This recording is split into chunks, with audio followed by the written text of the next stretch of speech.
Sa mga nagtatanong, ito din yung glue na gamit natin mga kawistak, no? Selwood white glue. Yan po yan. So 1 kilo po ang yan, isang buti na ganito. So mayroong maliit nito, may kalahati, mayroon ding isang galon. Depende sa inyo mga kabistak kung ano yung ano nyo gusto nyo. Basta haluan nyo lang ng tubig gaya ng ginagawa namin yan. May halong tubig na po yan. Alright mga kabistak.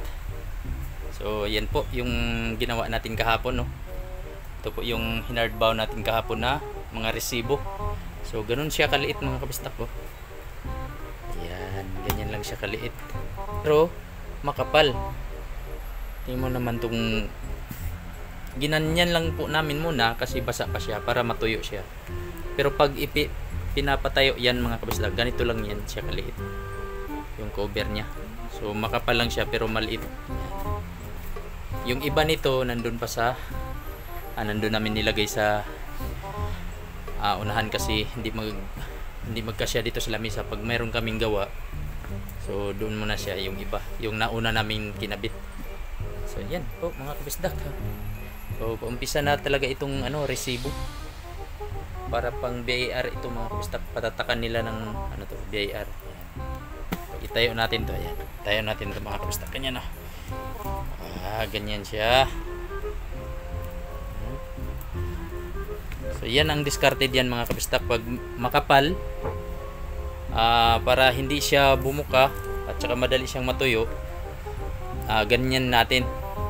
Yan, parang pahiga natin siya nakaganyan. Ganun yung discarded namin, lalo na pag makakapal na. Dumikit talaga itong dito niya. Yung dito talagang hindi siya nakanganga. Pag nakaganyan siya nakalagay, papatuyuin natin siya na nakaganyan nakalagay. Alright, so ayan po, yan po yung nakikita nyo mga kabistak dun sa live natin kahapon. Sa mga nagtatanong, ito din yung natin, glue na gamit natin mga kabistak, no? Yan, Selwood white glue. Yan po yan. So 1 kilo po ang yan, isang buti na ganito. So mayroong maliit nito, may kalahati, mayroon ding isang galon. Depende sa inyo mga kabistak kung ano yung nyo gusto nyo. Basta haluan nyo lang ng tubig gaya ng ginagawa namin yan. May halong tubig na po yan para hindi siya mahirap i-brush.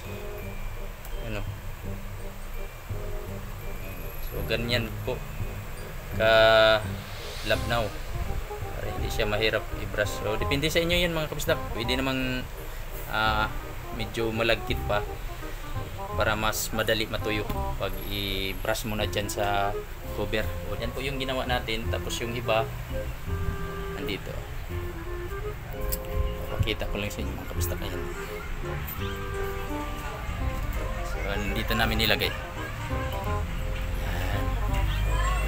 Yan siya. Yan po yan. So nakahiga rin siya. Tapos na po yan. Yan po yung unang natapos. So yan po mga kabisdak. Hindi na ako nakapagpagupit. Haba na ng buhok ko. Alright, so yan po mga kabisdak, no?